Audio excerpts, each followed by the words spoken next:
Good morning, Trump's family. Welcome back to my channel. Have a good day, everyone, and God bless you.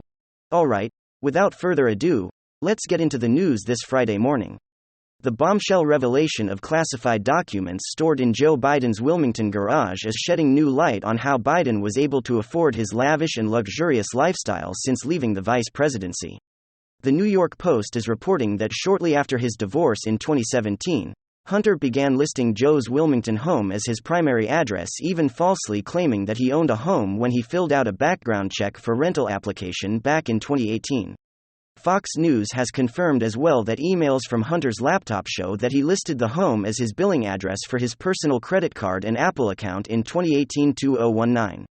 Now there's a growing interest in that 2018 application, a background screening request form that Hunter filled out where he claimed he owned the Wilmington house. In filling out the monthly rent portion of the form, 100 claimed he paid $49,910 in rent every month, which is absolutely exorbitant. I live in Delaware.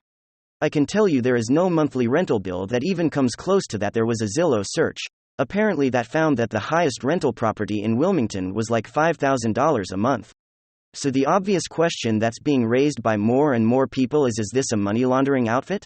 Is this the way Hunter was funneling money from his illicit business activities into his father's bank account?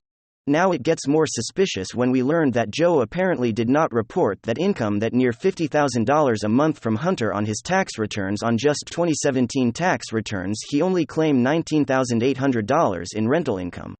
And in 2018, the year 100 filled out that application, Joe claimed $0 in rental income.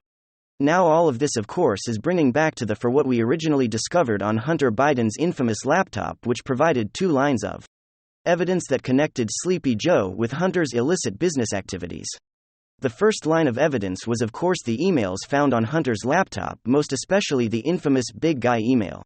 It was sent from James Geller, one of Hunter's business partners, and it involves distributing the income Hunter's company was getting from a Chinese energy company known as CEFC, and the email reads, "At the moment, there's a provisional agreement that the equity will be distributed as follows: 20% for H, that's Hunter, 20RW, that's a fella by the name of Rob Walker, as another business partner of Hunter's, 20JG, that's Geller, 20%. For TB, that's a fella by the name of Tony Bubba Alinsky, who has since come forward to testify against Hunter and Sleepy Joe, 10%. For Jim, that's Sleepy brother, Sleepy Joe's brother, Jim Biden. And then, of course, 10% held by that's Hunter for the Big Guy. Now, of course, the question is, who is this Big Guy? According to an investigation by the British Daily Mail, the term Big Guy appears 41 times for 100 laptop emails. And each of those mentions clearly shows that the code name was being used for none other than Sleepy Joe. So here we have an explicit email stating that Biden was indeed profiting off of hundreds of illicit business dealings, in this case with China no less. And then, some significant news. So what I'm wondering right now is how this isn't the biggest story in the global news cycle. Let's talk about real double standards.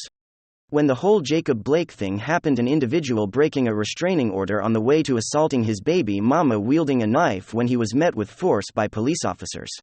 It was the biggest story, period. That, of course, we know what happened with George Floyd, 10 times the size of the whole Jacob Blake incident, and we've gone through the cycle of these instances. They get mass media attention worldwide. But it's weird because when you change the context and when you change the race of the individual, what do you get? You get nothing. You'll get nothing. You lose. If the George Floyd incident was one of the biggest news stories of my lifetime, how is nobody talking about this? Alright, folks. So take a look at this from the postmillennial. Guards will not be charged after Toronto woman lost her life while in custody for not masking. Newly released security video from the Toronto General Hospital shows the moment that led up to a woman's life ending. Here's the kicker: after she refused to wear a mask, the Nails Stephanie Warner lost her life after an incident with a security guard, or with security guards, at the hospital in May of 2020. An Ontario judge struck down the case that was set to start in May. My first reaction was shock, horror. There has been no accountability, and there's a gaping hole in my heart. Warner's sister Denise told CBC News she was a very tiny woman who was clearly unwell, sitting dealing with respiratory distress, and they wrangled her until she was no longer living. There was no lawful reason for them to have put their hands on her. This ought to have been put to trial. Lorna was suffering from chronic obstructive pulmonary disease (COPD) and decided that she would go to the hospital. She was presumed to have the virus. That will later tests which showed that she did not. Video from the incident shows Warner at the Toronto hospital's lobby in a medical gown with a mask on her chin. She was told to put it back on and was then approached by security. The incident between the guards and Warner is not shown on the security cameras as it was turned by another guard. I believe that's a typo. It says was now shown, but I think it's not shown. The security cameras did not capture the actual incident because allegedly, as I'm understanding this, another guard pointed the camera in another direction. He moves it away so that they wouldn't be seen. He says that he did so because he panicked and got really anxious. The guard was able to keep his job afterwards. The guard allegedly pushed Warner against the wall and then restrained her on the ground. She was then moved away by guards. While unconscious, she passed away in the hospital. 16 days later, the coroner's report showed that she died from a brain injury from lack of oxygen due to restraint asphyxia following struggle and exertion. Her COPD was found to be a possible contributor to her death, but for her interaction with the applicants would likely be alive today. The forensic pathologist said during the preliminary hearing the guards Amanda Rojas, Silva 42 and Shane Huntley 35 were charged with manslaughter and criminal negligence after the incident, but a judge said that there was not enough evidence to take the to trial. The charges were then dropped. Crazy. You know, what's really crazy that I wasn't even aware that this story existed. This happened back in 2020. The case was just dismissed the other day. But how is this not making global headline news? You mean to tell me that a woman's life was taken by security guards because she wasn't following restrictions? They asphyxiation her, they strangled her. Actually, this time restraint asphyxia following struggle and exertion, but nobody cares. Do you think that people would care if maybe she had different pigmentation in her skin? Probably. I mean, the contrast is just startling. It really shows the difference now, doesn't it? Here we have an individual who was actually restrained, was actually asphyxiated and lost her life because of it. Meanwhile, the whole George Floyd thing is still really in question. The man had a lethal illegal substance cocktail in his system, enough to probably take down like 5 to 10 grown men, and we're supposed to believe that that was a bigger story than this one. We have absolutely lost our minds. Here, we have an innocent woman who did nothing. She went to the hospital to receive aid. She was suffering, she was unwell, suffering from a respiratory disease, and they straight up took her life, and there's no accountability. Meanwhile, on the other end, what we're all so focused on is the supposed tragedy of a career criminal who once held a gun to a pregnant woman's stomach as he robbed her. An individual who's being arrested, detained after committing another crime, while being out of his mind on drugs, refused to cooperate with police officers, resisted arrest, and still to this day, I haven't seen conclusive evidence that he lost his life due to his fixie-up, and that's the story that everyone was focused on. It's just nuts. It makes no sense.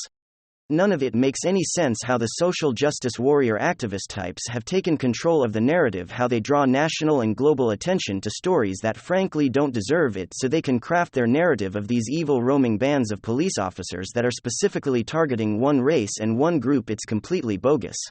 In fact, more people are talking about Black Lives Matter co-founder Patrisse Cullors' cousin Keenan Anderson than they are this poor woman. Not sure if you guys are aware of this, but Patrisse Cullors released this on her Instagram the other day. This is my cousin Keenan Anderson. His life was taken by LAPD in Venice on January 3, 2023. My cousin was an educator and worked with high school-aged children. He was an English teacher. LAPD took the lives of 3 people this year, and one of them is my family member. Keenan deserves to be alive right now. His child deserves to be raised by his father. Keenan will fight for you and for all of our loved ones impacted by state violence. You see the narrative that she's trying to craft here. The media is promoting the same type of narrative. Keenan Anderson, cousin of BLM founder, was a highly respected DC high school teacher. How did he end up tasered and losing his life by LAPD? They're crafting this narrative as if he was a high school teacher who was just innocent and his life was taken by state violence. Except that's not what happened at all. Keenan Anderson was involved in a hit and run while he was clearly intoxicated, to be completely honest with you. He kind of looked like he was drugged out of his mind. He hit someone with his vehicle and then was just roaming around in the middle of an intersection. I'd love to show you guys the video, but I can't for obvious reasons. And police officers kept telling him to get out of the street. He kept running away from them. They tried to apprehend him. He kept running away and going back into the street in the middle of an intersection where cars were passing by. Eventually, police officers tried to detain him, where he kept yelling, "They're trying to George Floyd me." He kept flopping around like a fish. He was resisting arrest like we always see. He was fighting back, and a taser was deployed. He then passed away 4 days later. Again, we don't know exactly what happened. But this narrative as if it was just an innocent man who was up to nothing wrong. A respected DC high school teacher who's the victim of state violence is complete bogus, but that narrative is bouncing around everywhere. It's a viral story. You'll see it on all the BLM activist accounts.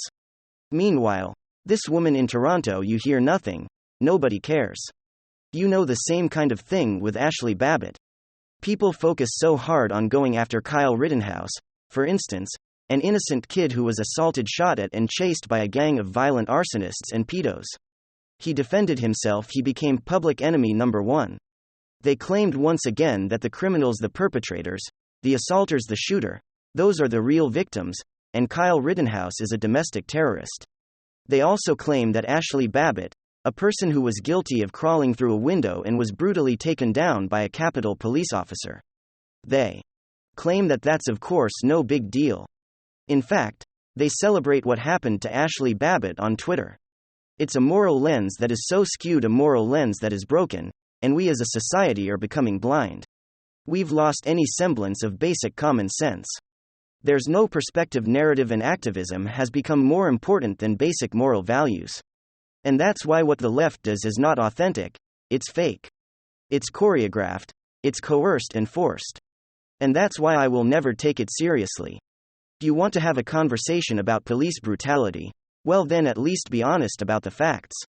If you want to drum up outrage over particular egregious events, well, then stop being so damn selective in your moments of outrage.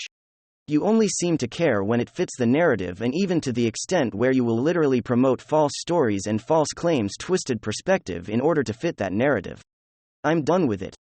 I don't take it seriously. And this right here from that Toronto hospital should be the biggest story. It's the biggest story that no one is talking about. And that's the left's fault, and it's the media's fault. Alright folks, that's the update. Have a great weekend. We will have more updates for you this weekend.